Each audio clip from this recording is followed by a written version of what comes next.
Hello, everyone. Welcome to episode 289 of the J Situation Podcast. I'm recording this on January 6th, 2026. Happy New Year, everyone. Yeah, I hope everyone had a wonderful Christmas. Hope you celebrated the New Year responsibly and had a lot of fun with your family and loved ones and everything. That's really cool. I'm glad to be back. We have a huge backlog. We're still trying to catch up, but really glad to be back for the new year and glad to be back doing the podcast. I think we took a week off from that, so I haven't heard from us in a bit. It's kind of an interesting time in the NFA space right now. The tax-paid transfer of NFA items has become a tax-free transfer of NFA items. In other words, the old Form 1 and Form 4 transfers you all know and didn't love can now be loved a little more. Because the transfer tax has been dropped to zero. You still have to register these silencers with the U.S. government, of course, which is a drag, but it will cost you $200 less to do so, and that's at least a little bit of progress toward the overall goal of normalizing the use of suppressed small arms. Many folks who listen to the podcast skip the ads I read and stuff, so they miss it when I say the overall goal here is the normalization of suppressed small arms. Yeah, this is very important. So hopefully that $200 cost reduction is helpful for many of you. To be frank, you're going to spend that much in ammo pretty quickly anyway, but hey, $200 is $200, so here we are. On today's episode, we're going to cover the technical discussion of the Stealth Additive Works Tisha silencer on the 10.3-inch barrel 5.56 Mark 18. We published that analytical test report right before the holidays, so we'll get into that. Also, an administrative item to let you know about. It has come to our attention that some folks who use our hazard maps, as well as the rankings table and the suppression rating color-coded dose chart, which you should all be using, some of those folks are colorblind. Many are red-green colorblind. And we knew that, at a basic level, just based on population size of people and the general prevalence of color blindness in the population. But mostly, it has been okay with the rankings table, because the rankings table is, of course, numerical. The hazard contours are also numerical, but the color has, I think, a really big impact on how you view that map or those maps, especially when you see the animated maps, like the animated Silencer Co. Sparrow map in report 8.1.6 recently, because that map is animated. It actually will flip back and forth from first round pop risk contours to average risk contours. So like I told some folks on social media, we will do our best to accommodate colorblind folks going forward, but we will do it as a live experiment. Probably we will add some colorblind friendly color palettes to some of the reports and do a poll, and if it helps people enough, it may become a standard deliverable, and if it's not worth it, we won't continue it. Okay, but I did want to address this because the whole point of Pew Science is education.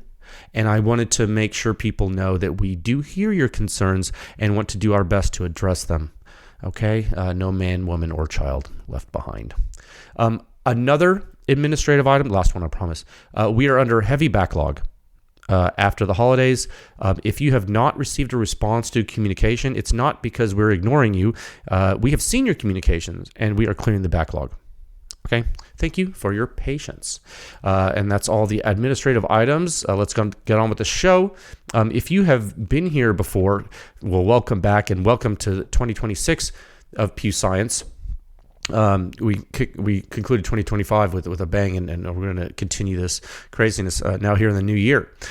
If you're new to this, if you're new to Pew Science, if you're new to the podcast, oh gosh, so glad to have you. Welcome. Coffee's in the back. And there are timestamps in the episode description for you to skip to wherever you would like. It doesn't matter where you're listening. Anywhere you're listening to this podcast, there's a timestamp. The only exception would be that if you downloaded the MP3 from our website and you're sitting on top of a mountain and listening to it on, your MP3 player or something, then I guess you get a pass. But if you screenshotted the place where you downloaded it from, you'd see the timestamp. So you really have no excuse. Okay, cool. Let me tell you about the folks that make this podcast possible. Legion Athletics. Nothing you do is worth doing without consistency. You have to do things all the time if you want to excel at them and be superior. Legion Athletics can help you with your fitness journey if you are so inclined. Whey protein, pre-workout, post-workout, vitamins, minerals, creatine. They don't have every single thing you'll ever need, but boy, do they have a lot of it. Visit legionathletics.com. You can use the link in the show notes. And if you use the code word PewScience, you will get buy one, get one, 50% off your entire shopping cart for your first order. And if you keep using the code every time you order, you'll get 20% cash back that you can use on more supplements. So it's a no-brainer. Use the code, help the podcast, help Legion. This episode is also brought to you by the fine folks at Silencer Shop.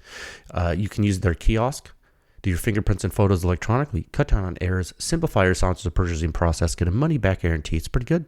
No transfer fees, no paperwork errors. Just you and your silencer with no drama. Truly is silencer ownership simplified. This episode is also brought to you by Top Gun Range out of Houston. Very, very strong knowledge base, an excellent, practical dealer of silencers in the Houston area. Indoor shooting range, 15 lanes, largest firearm rental fleet in the entire state of Texas. If you're passing through Houston, it would behoove you to visit Kyle and his crew. Check out their inventory at topgunrange.com and check them out on Instagram and send them memes at Top Gun Range. This episode is also brought to you by the fine folks at Capital Armory. Silencers are in high demand. You need many options for places in which to procure said silencers. If you live in one of the 42 states where silencers are legal, you can order a silencer in your living room and have it shipped directly to the same living room. It really is that easy. Capital Armory, silencer shipped directly to your door. And finally, this podcast is brought to you in the past, now, and forever by the Pew Science Laboratory. I'm the technical director of the lab. We continue to do this podcast to help educate you, the public, of the research we've been doing. We run a public research effort to push the silencer industry forward, one test at a time. Visit pewscience.com for the suppression rating, which is the standard for suppression performance for silencers. It's based on true human inner ear response of the entire gunshot from before combustion takes place until all the combustion is gone. That's right. The entire signature. Pew Science is the home of the silencer sound standard with 8 sections. It's the most accurate in-depth silencer data analysis in the known universe, 24/7, available to you, the public, at pewscience.com. And you can support this podcast. You can support our laboratory. You can support all the public testing we do by joining with a membership at pewscience.com. It's really, really cheap. We haven't increased the membership dues in almost 6 years, and we're happy that you guys still support us. It's so helpful. It helps us do so much cool stuff. And you know what? If times are tight, which happens all the time, it's okay. You don't have to give us any money. All you got to do, you can just spread the word. You know, you can give a one-time donation when you want to on the review page of the podcast page, no pressure.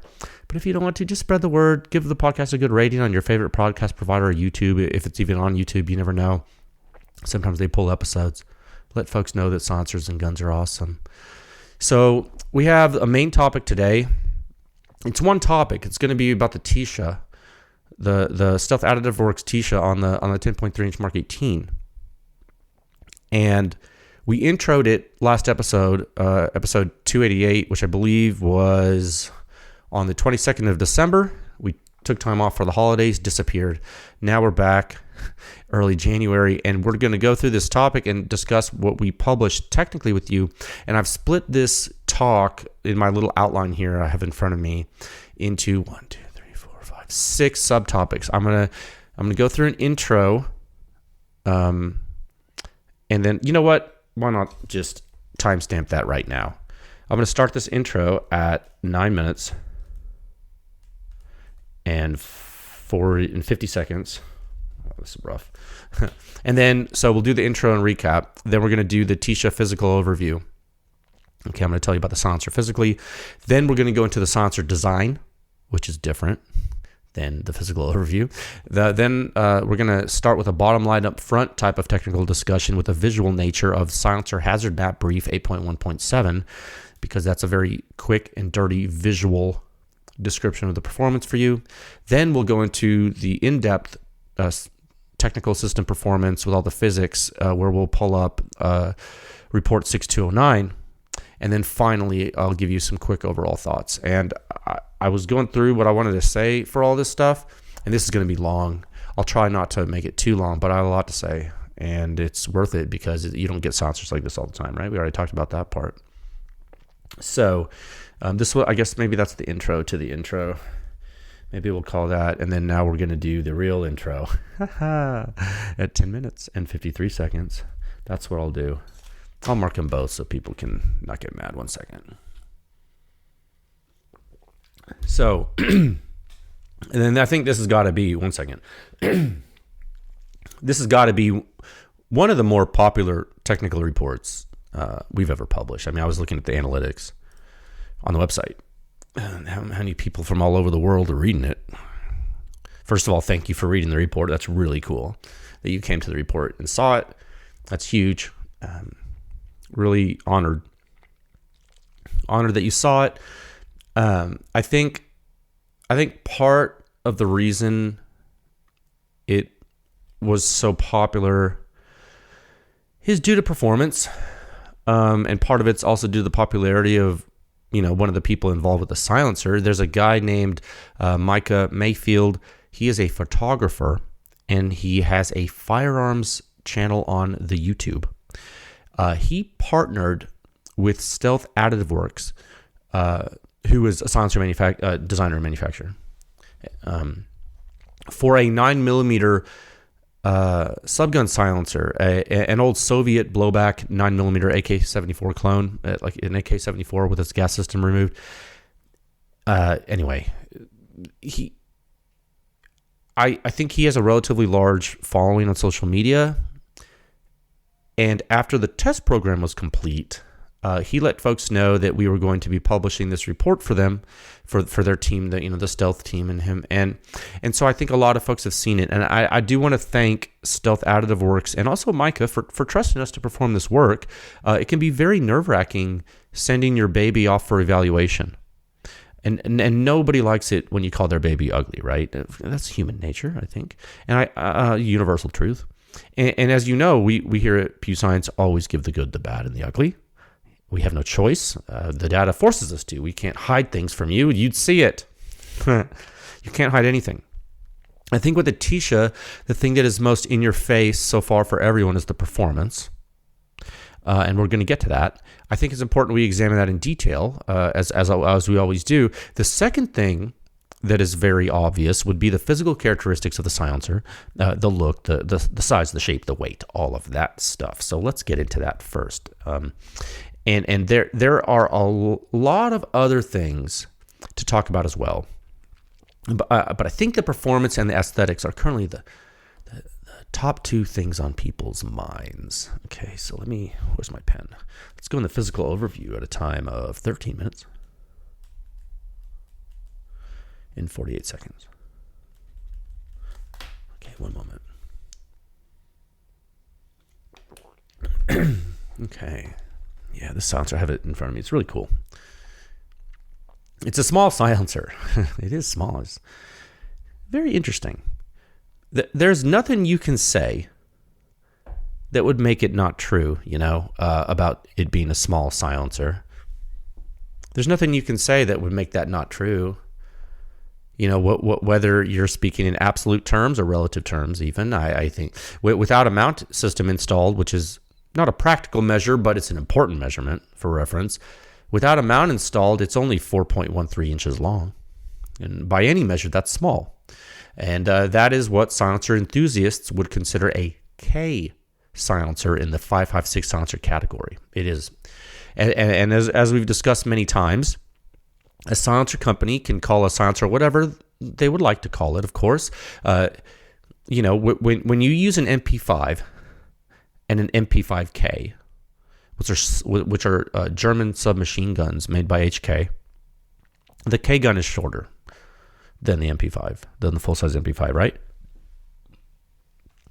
Does it have to be a certain amount shorter than the full-size gun to qualify as a K version of the MP5? I mean, well, if you want to be strictly HK, sure, but the HK could have made the K gun an inch longer and it than the MP5K, and it would be an inch longer, and they could still call it the MP5K because it's shorter than the full-size MP5. Everyone goes home happy. It doesn't matter, and there's nothing controversial there.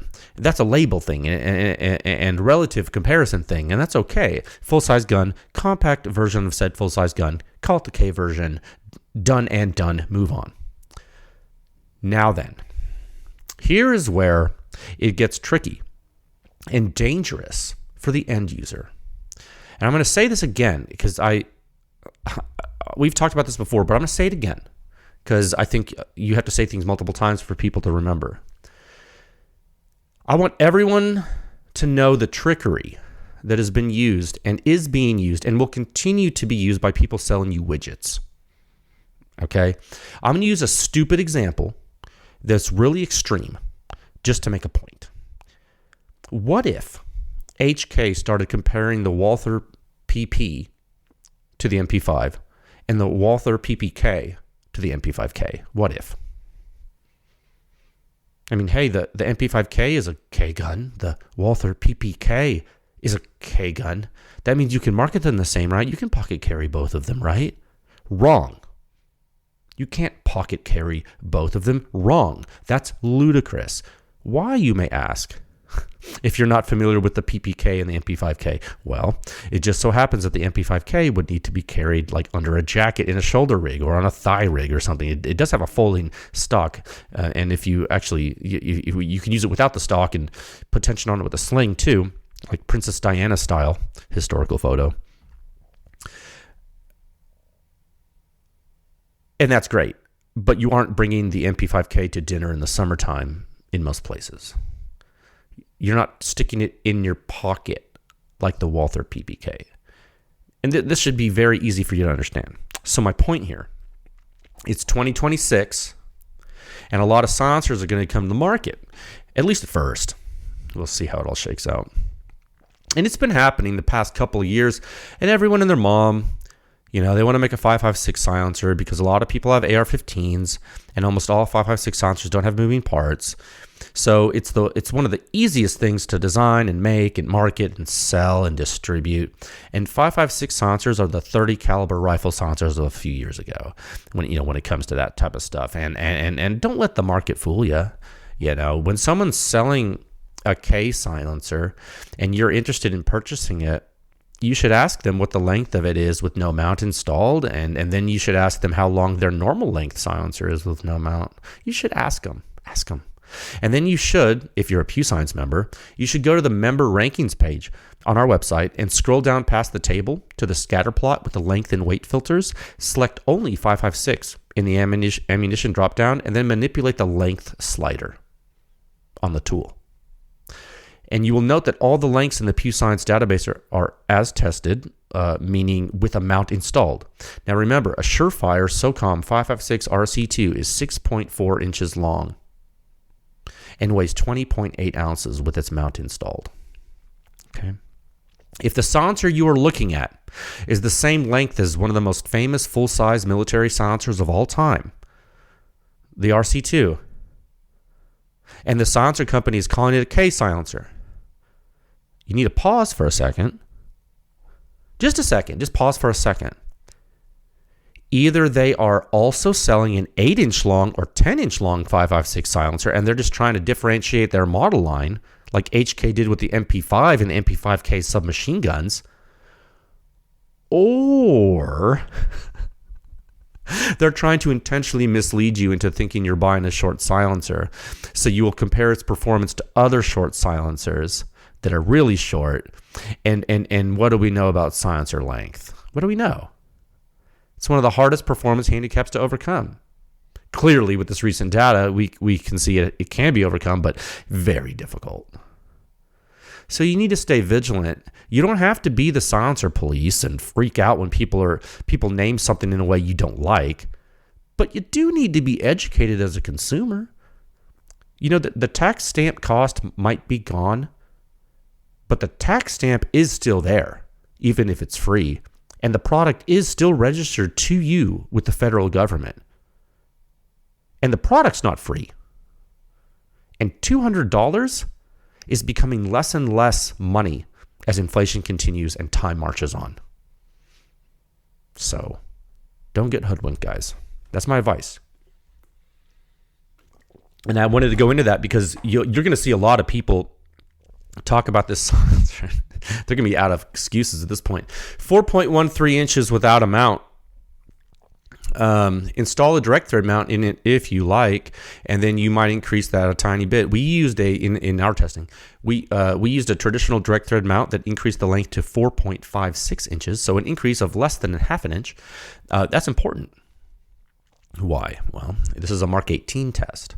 And if you know about the 556 Mark 18 from Daniel Defense, you know that means you can install the silencer on a 10.3 inch Mark 18 without a spacer shim, because the direct thread mount can clear the rail, because we used a normal mount with normal wrench flats, not a weird recessed one. Method to the madness.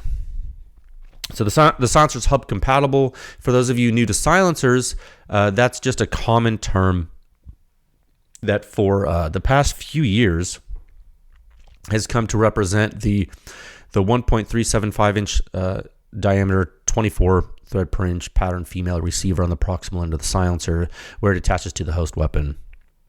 So if you're so inclined, you can use your favorite hub-compatible mounting solution with this silencer, and you can knock yourself out. I believe Stealth Additive Works is including a 2-port brake with a Plan B compatible hub socket. Okay, so one of the reasons that they are including a 2-port brake is because the silencer is titanium, and this is a 556 silencer, and we're going to talk about that in a little while, but you want to protect that titanium from heavy fire and short barrels. Jet impingement on the blast baffle is no bueno with titanium over long firing schedules, so putting a brake there can help diffuse that direct jet impingement. So yeah, the silencer is titanium without a mount, 8.9 ounces. Okay. So it's light, but it's not featherweight. Why is that? Why is it not like super light? Because it's so small. Oh, it has a lot of going on inside, and that's one thing going on, or one reason rather. And another reason is there's some wall thicknesses that are thicker than are used sometimes, and some engineering considerations here for this silencer include thermal mass. A more robust mass is seldom a bad thing when it comes to a rifle silencer. I think featherweight rifle silencers for bolt gun hunting or precision use with very slow or limited firing schedules, absolutely. I think that's really awesome. Knock yourself out. You should be a big fan of those. But for automatic rifle use, you're going to want something more substantial for automatic rifle use, typically, when you're really hammering on something. And, with the direct thread mount installed, the silencer we tested weighs 11 ounces flat. Not too shabby.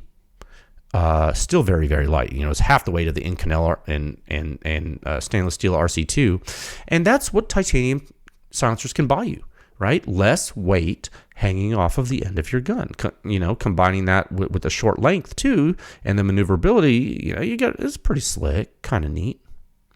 But there will be an Inconel version of the silencer coming. In fact, the designer texted me just like a few minutes ago. Let me check what he said. Inconel is going to be around 15 ounces.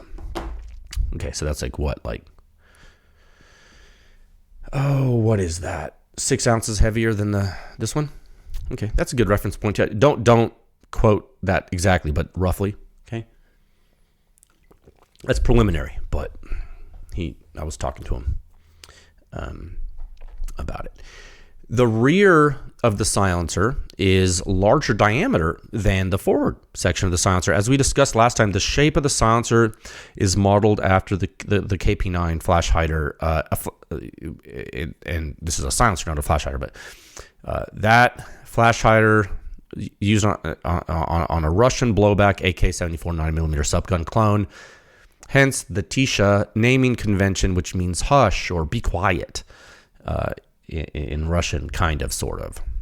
And serendipitously, somewhat, and we're going to get into this a little bit in the next subtopic, it is, or it does, the shape of it does give a pretty cool place to put that first vent array, doesn't it? The medial vent array is located at the step junction between the larger OD and the smaller OD sections of the silencer. These are very small vents, but that's all you need for this particular array, and that's the really cool part. We're going to talk about that when we talk about the design. We're just talking about the how it looks. This is not technical yet. Moving forward on the silencer, when it steps down from 2.1 to 1.8 inches in diameter, you get to the distal end, and then you have actually two different vent arrays, a circumferential slot array and an inset concentric array that has a different vent structure. The bore nozzle is recessed, or here's another way to say that. It's almost countersunk, if you want to use a term like that. I always find that to be a nice touch on some designs. It doesn't always need to be like that. There are some technical considerations for doing that, but there are also aesthetic considerations. I like to think remain cognizant of both. I think you'll want to remain cognizant of both technical considerations and aesthetic considerations. If you can dovetail the two, that's always a plus in industrial design, I think. I don't know how this silencer is finished, the one I have in my hand here. I think we have a final production variant. No, it's not final, but it's pretty close. But it's just plain flat black, and that's nice to me. I'm a fan of plain black silencers. Like in general, the OD of the fat section has stylized grooves for looks, but it's also cool for a grip surface. So I like that. I thought that was kind of nice. It's not too flashy. It's not just understated. I'm into that. One thing you will notice is that the silencer does not have any wrench flats or wrench or tool features. So like at all.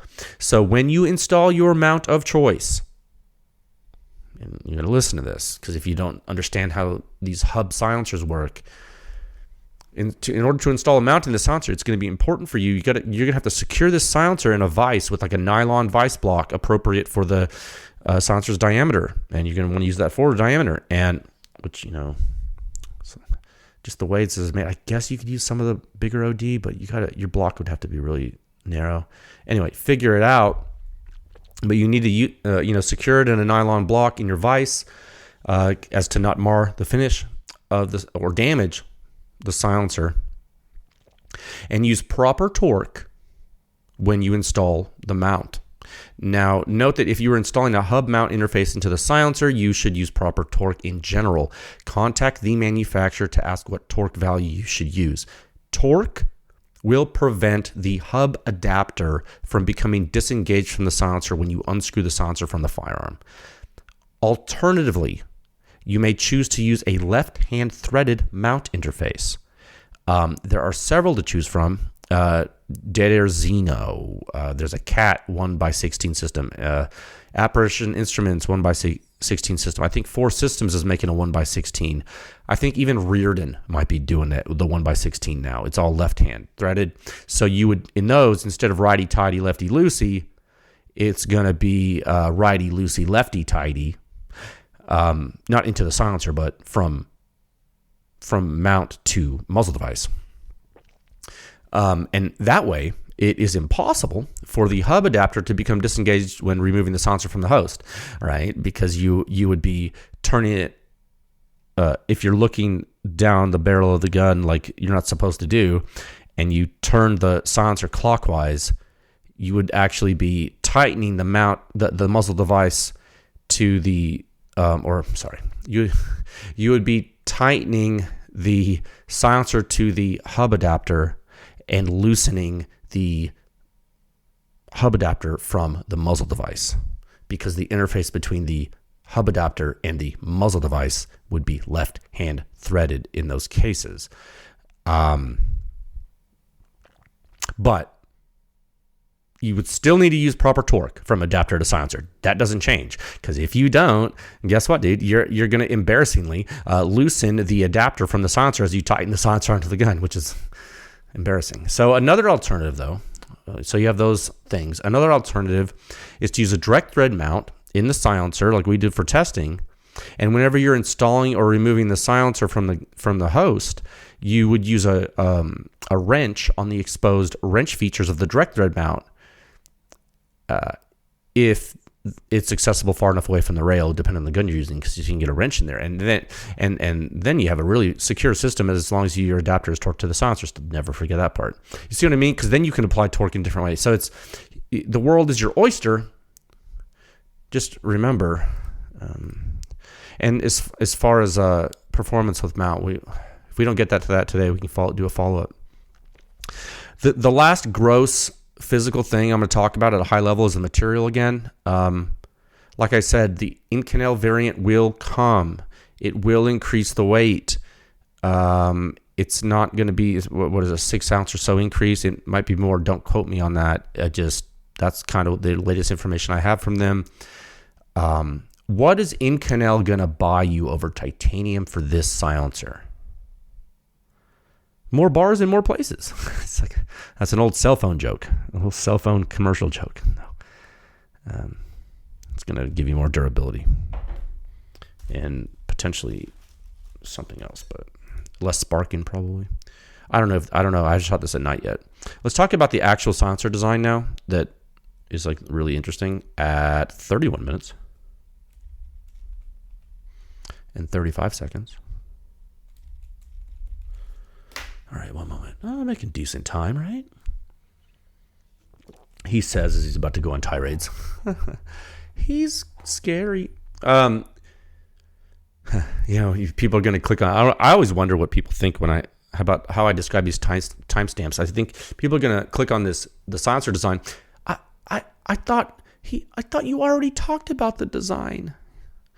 Yeah, we just talked about industrial design. Now let's talk about engineering design. Different sport, different part of the design process. Both important, but different. Both important. Stealth Additive Works doesn't have a whiz-bang name for the technology in the silencer. And since the company's run by an engineer, I get it. Believe me, I understand. Sometimes us engineers aren't too slick with the hot names. However, I have some constructive criticism.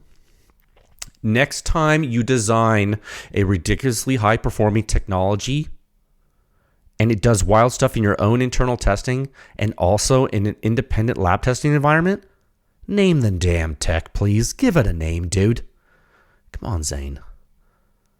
Come on, bro. Like, you don't hire a marketing don't do that. You don't need a marketing guy, but what you do need is like a name for this tech, because dude. And I know you come up with a cool technical name because you know how it works. You designed it. Come on, man. I'll help you.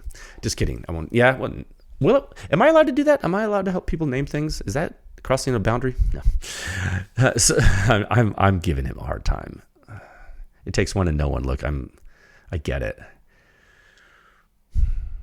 And to be clear, I want to make sure you folks understand. Hold on. Oh my goodness gracious. I want to make sure you folks understand the technology in the Tisha is not in other silencers from Stealth Additive Works, to my knowledge. It is important that you do not extrapolate the performance from the Tisha to their other silencers. Guys, over the years, we've seen this happen. People are like, oh, so-and-so makes this silencer. Now, all their silencers must be awesome. I'm not saying I'm not saying necessarily that their other silencers don't perform well or that they do perform well. I have no idea.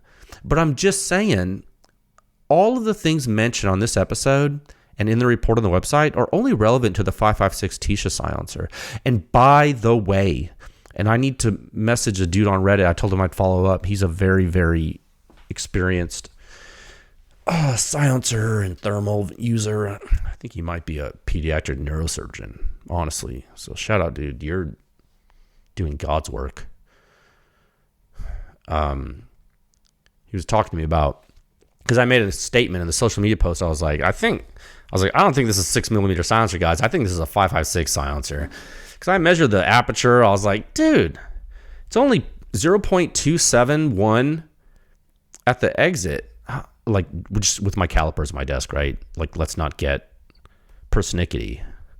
But when I saw that exit aperture, I was like, man, that's a 5.56 can. That's not a 6mm can. But then it's only 4-something inches long. So I was like, nah, I bet you it's fine for 6. And then I was just talking to Stealth, and they're like, no, that's the version that we're selling. You got the dimensions you tested are the dimensions sold. And I said, okay, thank you. So that's confirmation for everyone. This is a 5.56 silencer that is compatible with 6mm. I'm going to say it like that. Okay? And because it's short, you have less probability of hit at the end.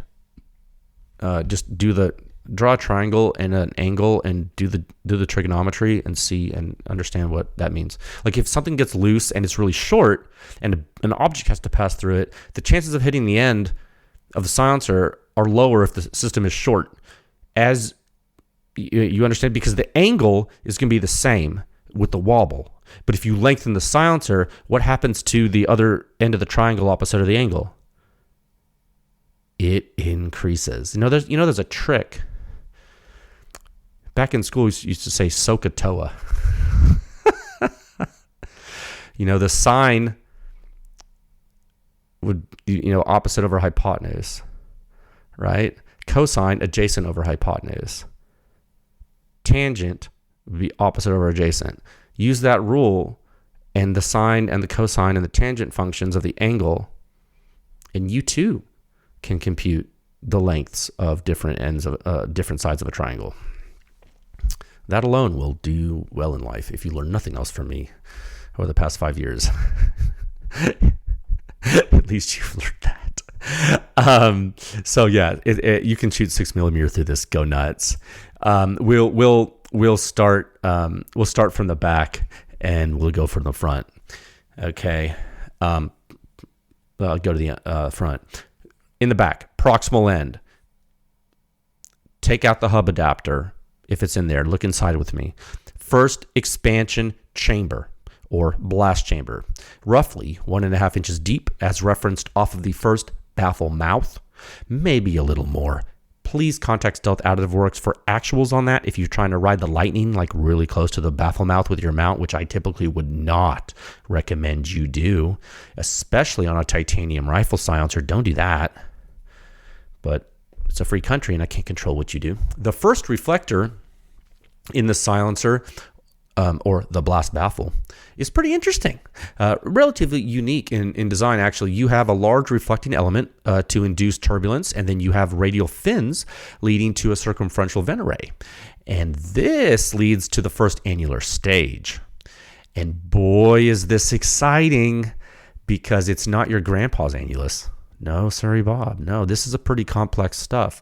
Like I said last episode, I'm going to do my best to respect Stealth's IP, and while still doing that, I'm going to try my best to give you a clear picture of the design elements, because I think it's important as we document this for the taxonomy and for history, and for your information as a consumer that might want to purchase it, or maybe you're just a designer that wants to know how it works. Either way, I think it's important we talk about it.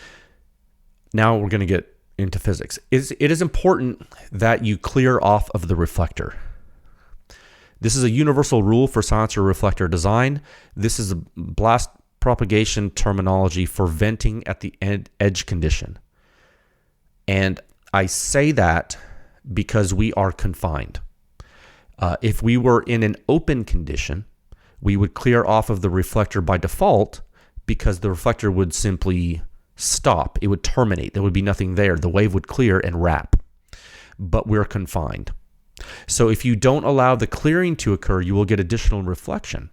And I mean, you're gonna get additional reflection anyway from the sidewalls because of confinement in general.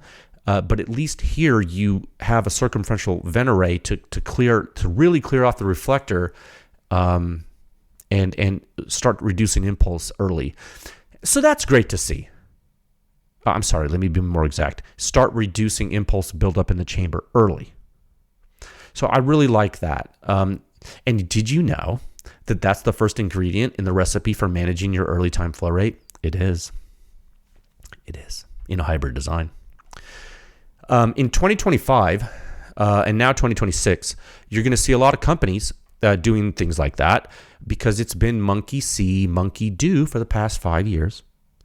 But what you're not going to see until people cut this open and copy it is complexity in continuous pressure staging and then taking advantage of path length with heat transfer through both surface area and turbulence without inducing high stagnation. And I know I said a lot of words just now, and that's okay. I'm gonna go through it more closely. I'm just like I'm gonna say you're not gonna see it until people cut it open. You're just not. You're not going to.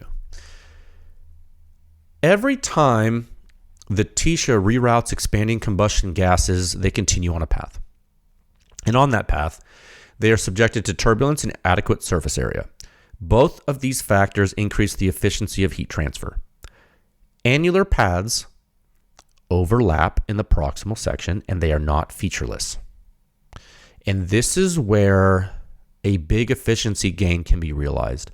If you were to use some special structures in this area or in these initial areas that were very efficient at heat transfer while maintaining a proper flow rate in the region, while inducing proper turbulence, you will do some very good work. And TPMS structures are used here. Yeah, triply periodic minimal surfaces. Remember, very, very important thing to tell you is the ones that the way they're doing it in this silencer is patent pending versions, very expensive production geometrically, it's not your grandpa's annulus. I'm telling you. If you would like a very broad and high level with a little bit of detail overview of what TPMS structures are, please see episode 284. That would be topic 1 of episode 284, and then also episode 285, topic 1, the Battle-Born Supply Co. Whiskey Quebec series utilize TPMS arrays in their silencers, but in a completely different way. Okay. Now, so moving on from that, remember where we were before we went off on that aside about the actual geometries in the annular spaces. We're talking about rerouting of combustion gases. Now, in blast load rerouting, you do have some choices, of course. Who says that you have to continue with each pressure stage sequentially in a series? Or, why did I use the article A? Who says you have to continue with each pressure stage sequentially in series? Who says you have to do it in series? Who said? Can you run some of this in parallel? Maybe.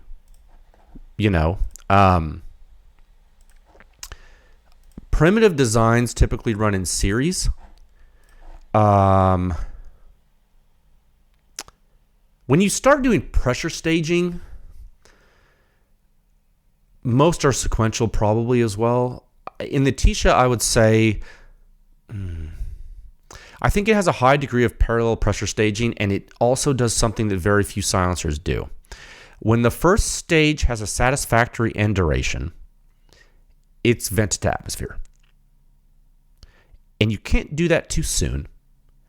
And you certainly can't do it before you've acted on the gases for a long enough time. So they do it when it's ready, when it's fully cooked and fully baked. And you will get a vent load. When it's fully cooked, you'll get a vent load from the medial vent array. Now, during the time that first stage is cooking, your second stage is actually well underway and progressing through the forward reflector array. The forward baffle stack. Forward in the smaller diameter section of the silencer. Now, and its annulus is also doing work. So in a similar fashion, that stage gets fully cooked, and then you get primary bore exit and distal vent array exit, and everything's copacetic, and you're on like Donkey Kong, and you're on to the next. And again, I'm protecting some stealth IP here with regard to design, but this is the basic method of how the silencer works. It's much more complicated in the details than it sounds, but this is the basic series of events, and of what is happening first, what is happening in parallel, and then what is happening at the end state. Okay? Okay. And so to summarize what makes this special, I know this is a lot when I'm talking at a very high level and I'm using very definitive concrete terminology with very abstract relations and thought progression because I'm trying to protect IP. So I understand that's really difficult to understand if you're not someone who can visualize stuff. It's why we made the hazard maps, because some people can't visualize this stuff. So let me give you a list. Let me summarize what makes this special. Okay. The first thing the Tisha does, it gives the reflected blast load a chance to clear quickly off the first reflector. The blast chamber vents immediately and close to the reflected surface boundary. Okay. If you don't understand that, replay my sentence, Google every word, you will understand it. Second thing the silencer does, it intelligently routes the vented gas to the first stage. Very important. Third thing the Tisha does, it takes full advantage of the maximum duration of the first stage with work done, and the TPMS structures used are fully used. To my knowledge, I would assume. If they could use them more, just do that, it'll be better. Fourth thing the Tisha does, it vents the first decoupled stage because it can. It doesn't need to hang on to it. Why would you stagnate when it's depressurized enough to vent?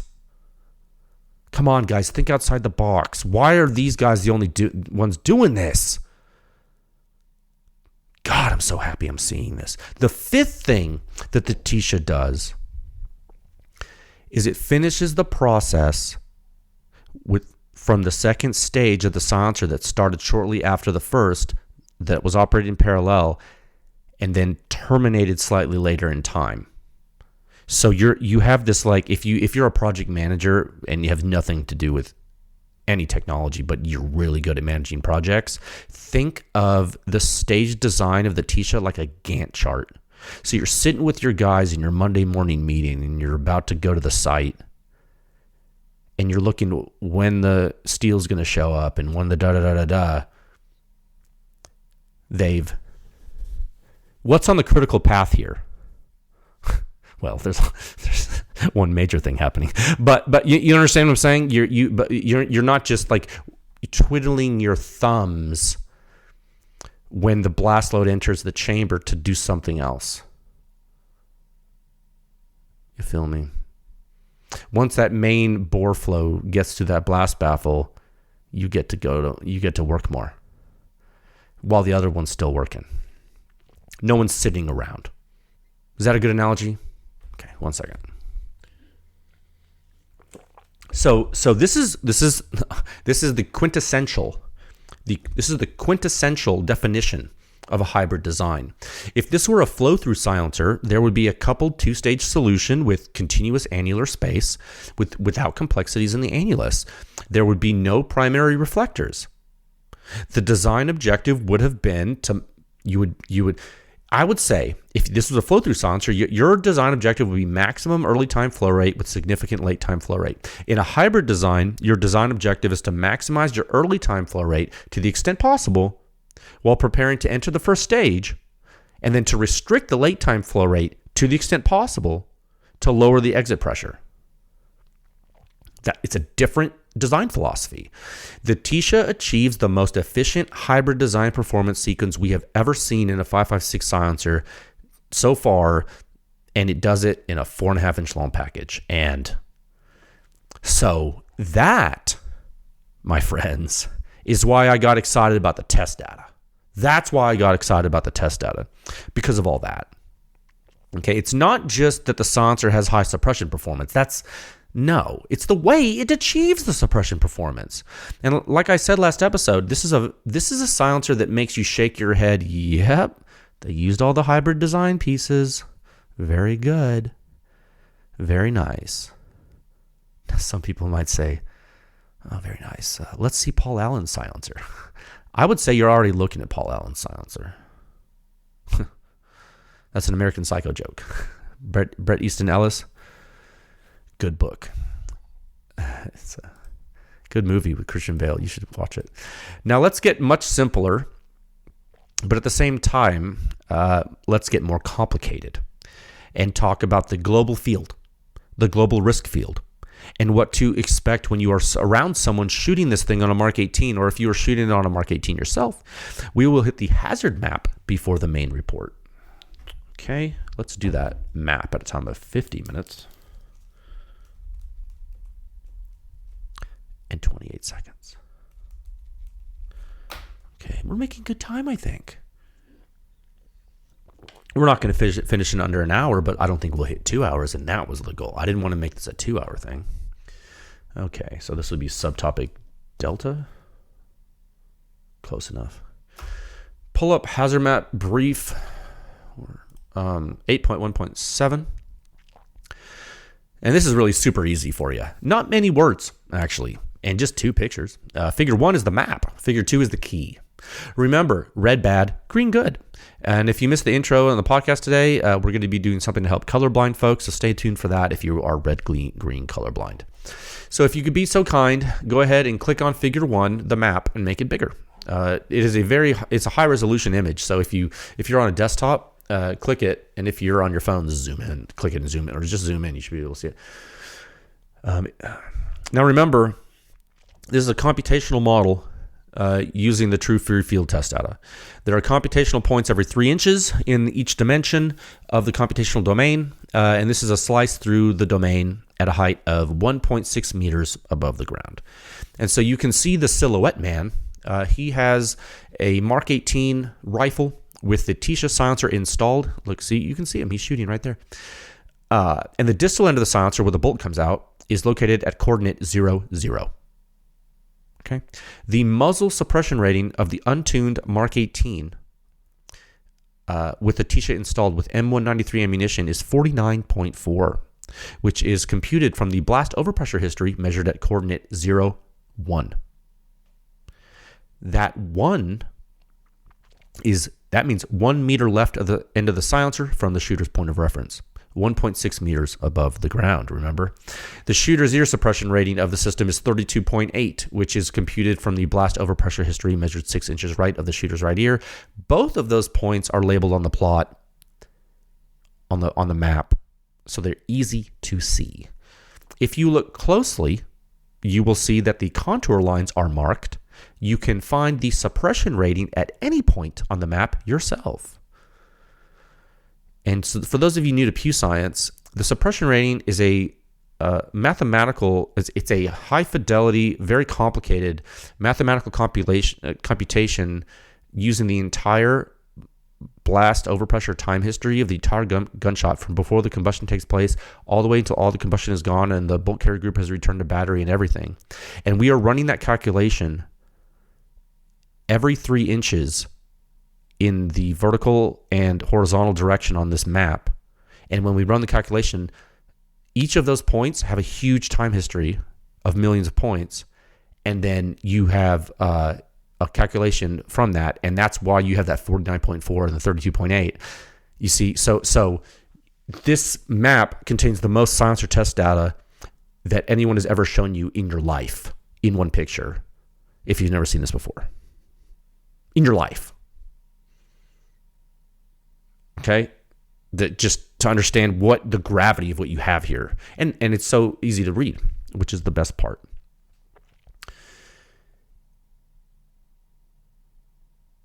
And in addition to the marked contour lines that are every 10 of suppression rating, which is a risk metric, a damage risk criterion for a human, there are colors: red, bad, green, good.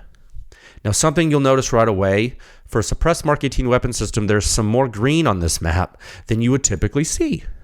It's like, wow, this is a Mark 18? How come we're seeing some green? This is wild. Yeah. There's a lot more yellow in places that you think, God, you way less red. You usually see more red and orange, and that's because the overall blast overpressure field is safer with this system. When I say green good and red bad, what I mean is green safe, red danger. Now remember, on semi-automatic weapon hazard maps with PewSoft HD version 2.2 whatever alpha that we're using right now that we have coded up for you, that's the presentable current release version. It's not release version, but current version we're showing you work product from. We're telling the model to assume symmetry from the ejection port blast source. So in these semi-auto maps, it's likely that the area left of the shooter may be lower risk than what's shown in the map. In other words, this map should be conservative for the area left of the shooter. There is some directionality involved with port blast load due to the jet component of the load, the jet momentum. Okay, that's why.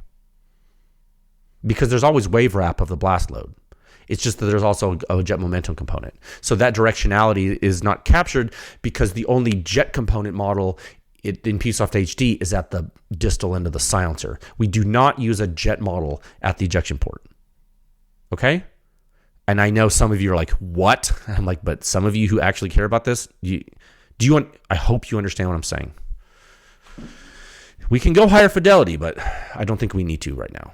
The risk is real, especially because you have that sensor location right there. You feel me? Okay. The risk is very, very accurate near the sensor locations, obviously. Another thing to keep in mind is that this map is in the free field. There are no reflecting surfaces other than the ground. If you move to an environment with cars and buildings and walls, or if you move indoors, the map will change.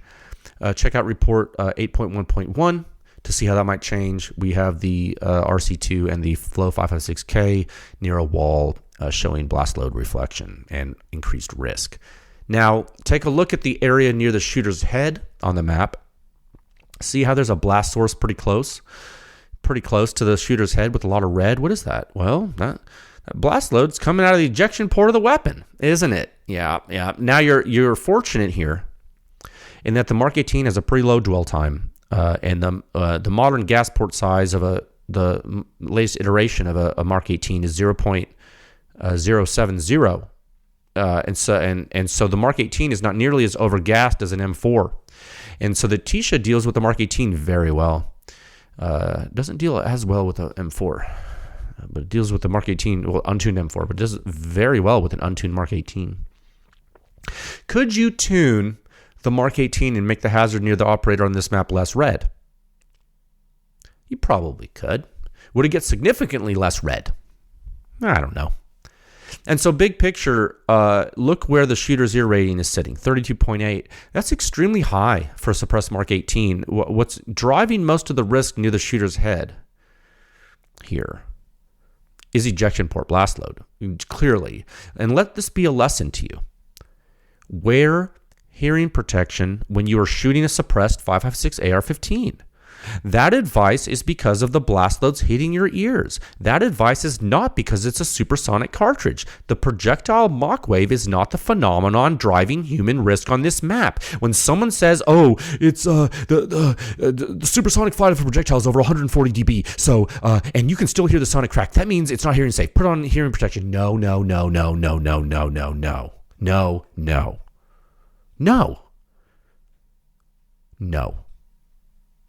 The Mach wave is too short duration and the projectile is too small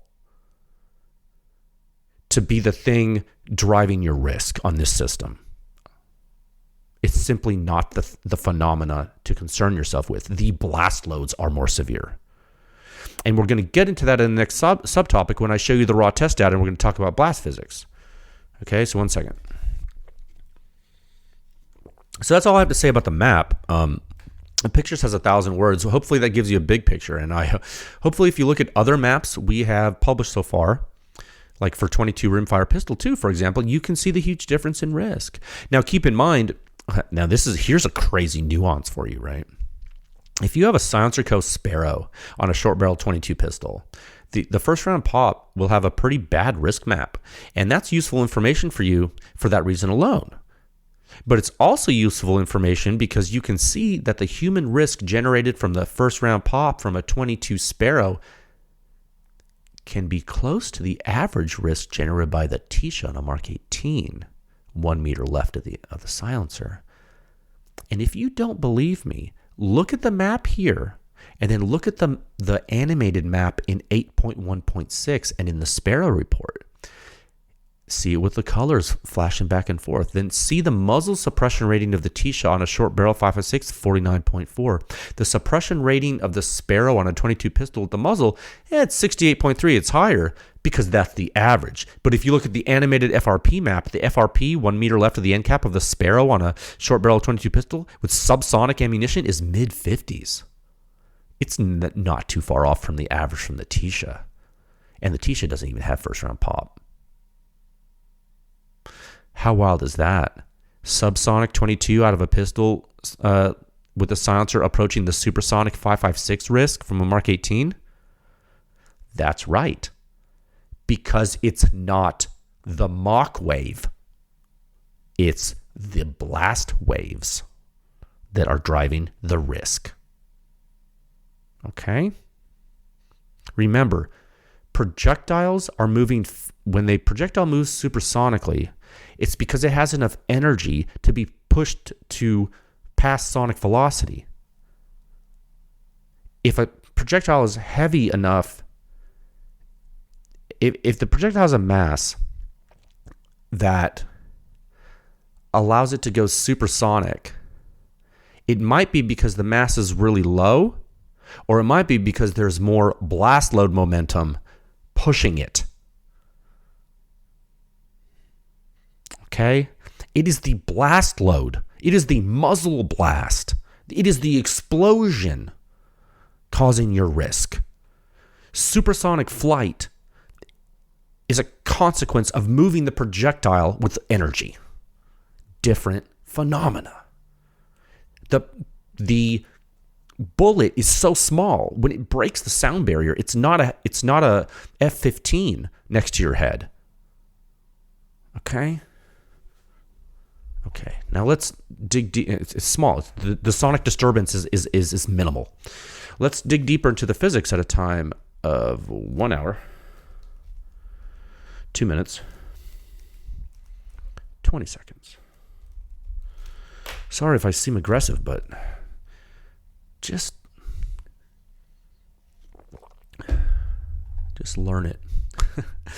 Okay, I'm going to close this. Pull up the report, please. 6209 in the standard. It's a very long report. Bottom line up front, 49.4 suppression rate at the muzzle, like we just talked about, 32.8 at the shooter's ear, like we just talked about.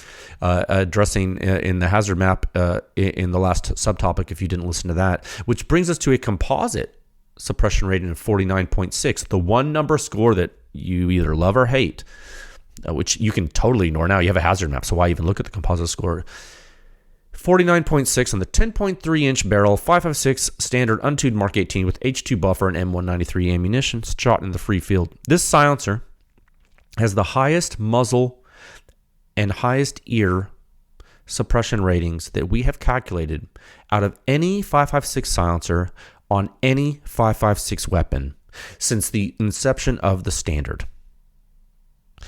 You can filter the rankings table if you like. You can do this publicly if you like, at the public rankings table, pewscience.com/rankings. You can go there now. Yes, you can filter by 5.56 ammo and sort descending on any of the 3 suppression rating metric columns, and it will be on top, the silencer. This is particularly interesting because it has a comparable shooter's ear suppression rating on the Mark 18 to the Maxim DSX Surge system, which is a very simple, large, high back pressure monocore silencer on a tuned Mark 18 upper. I think the gas port's the gas port's smaller than 070. It's somewhere in the report 6.111. Go look at it if you want to read. The gas port's in every freaking data plot title. So this silencer on a Mark 18 is getting the same shooter's ear risk as a tuned Mark 18 with a surge. And it also has a similar shooter zero suppression rating to a Huxworks Flow 556 Ti, the full-size Huxworks Flow 556 silencer. And the absolutely wild part is that the muzzle suppression rating of the Tisha is a category higher than the DSX and the Flow. So how about them apples? How about them apples? Oh, maybe multi-stage venting is smart. Yeah, it's actually ridiculous. When you really think about it, and you don't have to think about it that long when you use the rankings table, do you? Now let's give some more comparisons. Scroll down to figure 1 in the report. Remember when we made a very similar figure, almost identical figure for the CAC-M silencer report? You should, because it was like really recent. It was like the previous Marketing report before this. We did that to compare hybrid design technologies and the recent advancements in them. And we also did it to show the length variation and performance scaling. And we took two Knights Armament PRT silencers, long and short, and two CAT silencers, long and short, and we showed the comparison. It was stark contrast, right? It was. And the lengths are listed there on the vertical axis so you can compare that too. You can. That's all there for you. It's very contextual. It's a very powerful plot, figure 1. Now look where the Tisha's sitting on the plot. You can't miss it. The bars are long and the description's in red. It's outperforming the CAC-M at the muzzle by a non-negligible margin. It's not a small performance increase. You're over half a category jump, and it's only 4.6 inches long. The CAC-M is 6.1 inches long. This is a performance paradigm shift, isn't it? Yes. Surge bypass from CAT, a hybrid design technology that Combat Application Technologies uses. It's a very advanced pressure staging technology, but not like the Tisha. No. Tisha is different, step above that in that department. In the performance, it just is. It works differently. It's a different technology. It's a different type of technology. Different type of technology. It's not. It has some similarities, but different.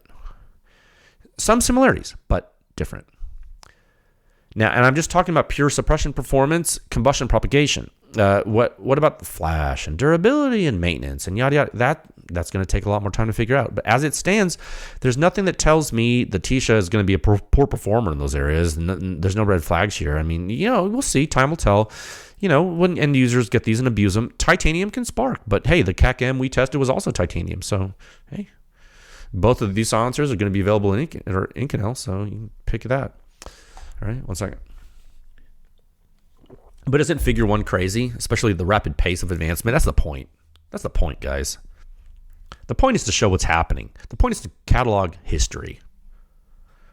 All right?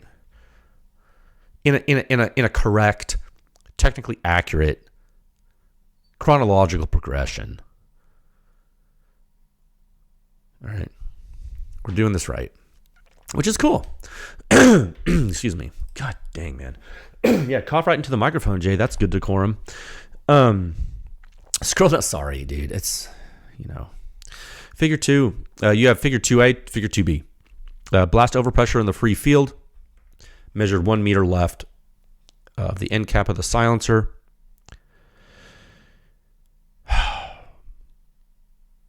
These are some of the most unique signatures we have ever measured from a silencer ever.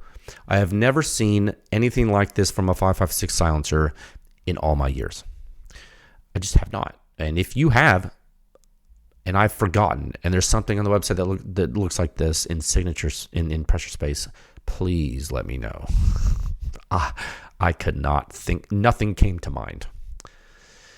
In figure 2A, you see an unusually low overall pressure amplitude, right? Very low. Long duration bolt carrier return time, so the bolt speed's pretty not very high, and something looks a little strange in early time. When you take a first glance, you're like, what's that happening in early time? What's that? But we're too zoomed out because I wanted to show you the whole shebang. So why don't you enhance that view, and you don't have to touch your screen. Just turn your head a little bit to the right and look at figure 2B because we did it for you. Okay. Now let's just zoomed in. It's the same stuff, just the first two shots and zoomed in closer in time. It's the first, what is it? The first 3.5 milliseconds or so. Seems like it's happening fast because it is. Here's the weird part. And I didn't know what to make of it at first. When I first started looking at it, I was like, what in tarnation? And I started looking at the silencer more and seeing what it was. You know, I don't like to bias my analysis by looking at the silencer too much before I look at the data. I mean, I look at it to the extent I don't want to break it, and like we need to make sure that we're testing it correctly. We need to inspect it, make sure it's okay. 1 second. Yeah, inspect it, make sure its integrity is safe for the test personnel. We don't want disaster, but I don't go deep until we get data. So I was looking at this, before I talked in high level engineering philosophy and design discussions with the inventor, but I had not put pen to paper. And so when I was looking at this, you see the initial precursor, and internal combustion, and those little perturbations in early time, and it's very normal, totally expected, totally. Then you see the bullet shock coupled with blast jet, classical Mach wave and blast jet coupling, very common signature feature. You should all be familiar with this by now, especially in a silencer with a controlled distal flow rate on 556. It's going to, all day, every day, and twice on Sunday, a silencer like this will decouple that event from the primary blast. Now, the weird thing to me is that you have a secondary pseudo shock right after, and I say pseudo shock because the rise time's not, you don't have that fidelity, but I could make more plots. It just takes too long to do it all.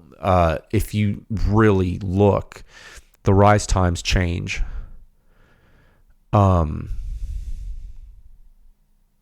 secondary pseudoshock after the rarefaction completes from the first jet,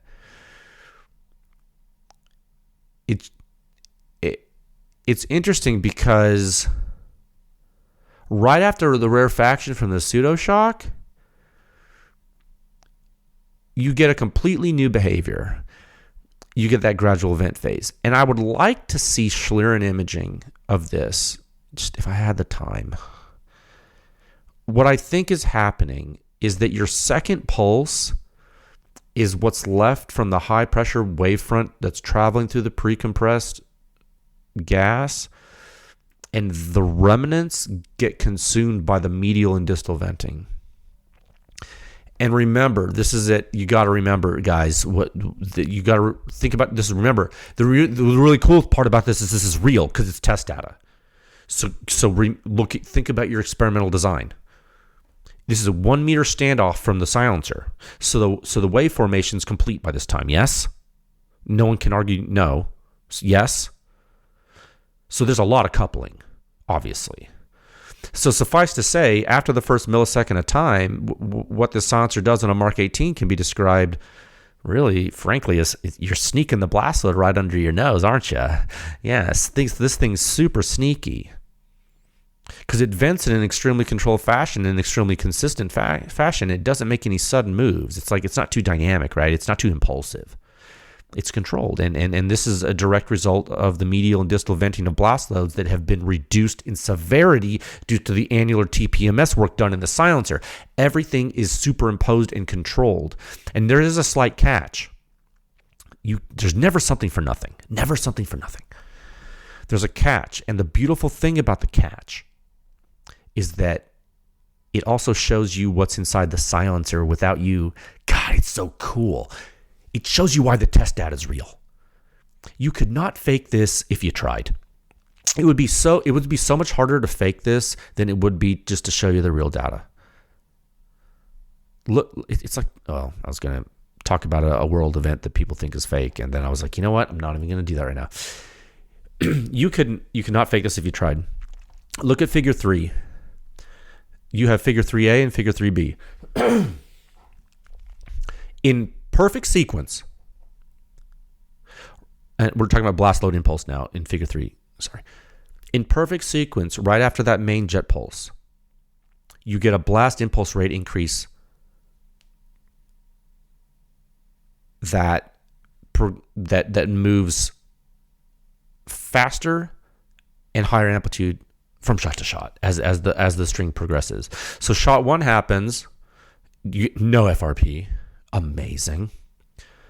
Did I mention that? There's no FRP with a silencer? I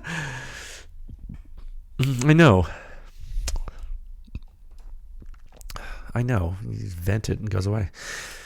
Shot 1 happens, and then you shoot shot 2. Oh, it happens faster. Oh. You shoot shot 3. Oh, it happens faster, and a little more momentum accumulates. And then you shoot shot 4, and the same thing happens. Uh-oh.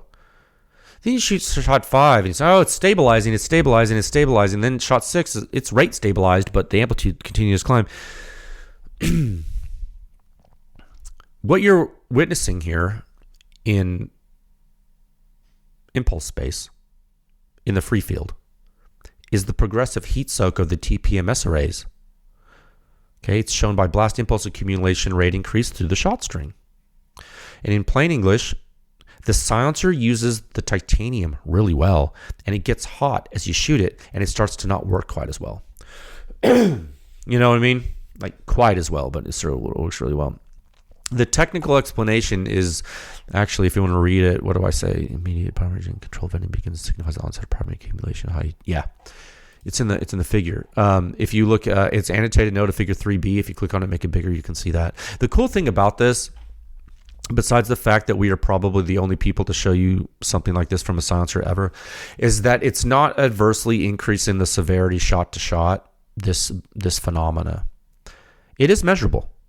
If it wasn't, you wouldn't see it in the plot in figure 3. It is measurable, but to the human ear, this is going to be very, very similar as you continue to shoot it. And a big reason here is the absolute smooth way this thing is releasing blast loads to atmosphere. It's just doing something differently because it's venting differently. Really controlled, consistent, spread out. It's spread out. The late time flow rate of this thing is really controlled. It has 2 vent arrays, Well, really 2 sets of them. You get a medial array in the middle of the silencer and a distal array at the end. And you count the fact that it actually has 2 distal arrays. It actually has 3 vent arrays. For this thing to have 3 vent arrays and still do this is really impressive. And a testament to the design principles being followed in the production of in the invention of the product, frankly. It cracks me up. The other day, maybe it was like last year or something. Yeah, well, I know it was last year, but I don't know if it was a year ago to the day, but it was definitely in 2025. I think it was 2025. Could have been before. There's some guy on Reddit. He was like, flow-through silencers are dumb. All they do is trade gas coming out the port for gas coming out the front. And, of course, he wasn't necessarily speaking about flow-through silencers. Like, he wasn't speaking about maybe Huxworks. Maybe he was. But he was just using a catch-all term, using flow-through as a catch-all term, like incorrectly, for silencers with higher flow rate that may vent. Imagine if that guy read this report. Imagine, dude. And understood it. Or imagine if he listened to this podcast. Or send us an email and ask us a question. Imagine. Maybe people like that finally would start to understand, things are in fact happening inside silencers. Silencers are in fact not super simple all the time. Things have advanced. Physics is real. Engineering to take advantage of those physics is real. It is real, guys. Pew Science members, please look at the member data. Obviously, I'm not going to read this report to you. It's so long, but I'm trying to hit the high points that matter to you. Look at the member data. You'll be pleased at what's happening at the ear. You're gonna. What's really crazy? You're starting to get a reduced accumulation rate in ear momentum from a freaking untuned gun. What, dude? Nuts, man. Now, hey, big caveat here. This is a Mark 18, not an M4. I'm gonna talk about that real quick. Sorry, I forgot to tell you, or maybe I did. I can't remember. The performance from the Tisha does not scale the way you might think it scales. You're going to plateau performance at the muzzle with a longer barrel, and your shooter's ear suppression rating is going to drop like a rock with a longer dwell time and a bigger gas port. So if you're putting the Tisha on a 5.56 gun, you're going to still want to tune your gun for maximum suppression performance at the operator's location. Okay? I think that is as simple as I can make that advice. When people start buying these silencers and then they start saying, well, the shooter's ear suppression rating, oh, it sounds louder to me than, okay, then you didn't read and listen to me. So, sorry. You can lead a horse to water. Let's wrap this up at a time of 1 hour, 20 minutes. In 10 seconds. And for the record, it's not like it's going to disappoint you on an M4, but if you think you're going to put the Tisha on an overgassed 5.56 gun and experience Huxworks flow rate, you're smoking crack. 1 second. I just got done telling you that it has a restrictive late time flow rate. Wait a minute. Where is it sitting on the big chart? Yeah, look where it's sitting on the chart, guys. That's in terms of rough omega order. Overall thoughts in a couple of words, I would say this silencer is using next generation technology. I feel funny saying stuff like that, because I think if you overuse terms like that, they lose their meaning, and I like to reserve words like that for when the definition of the word actually applies to the tech. And I think that's the case here. I do. I'm being sincere with you. I mean, remember, guys, some people like to brag about how many silencers. I own 130 silencers. I'm not talking about consumers. I'm talking about like people that you're supposed to trust to give you good silencer information. I always laugh when people say things like that. It's like, dude, it's not about how much silencers you own. It's about how many silencers you understand. The way the Tisha is working, I think that it's probably near the end of one of the development forks in our taxonomy. Or one of the advancement forks, call it whatever you want. We're making it up as we go along. We're the ones making the map. May as well name the destinations. The Tisha is the first 5.56 silencer to apply all of the hybrid design principles in a package that uses them all effectively. And the big elephant in the room is the size of the silencer. The dimension of time is so critical in silencer design.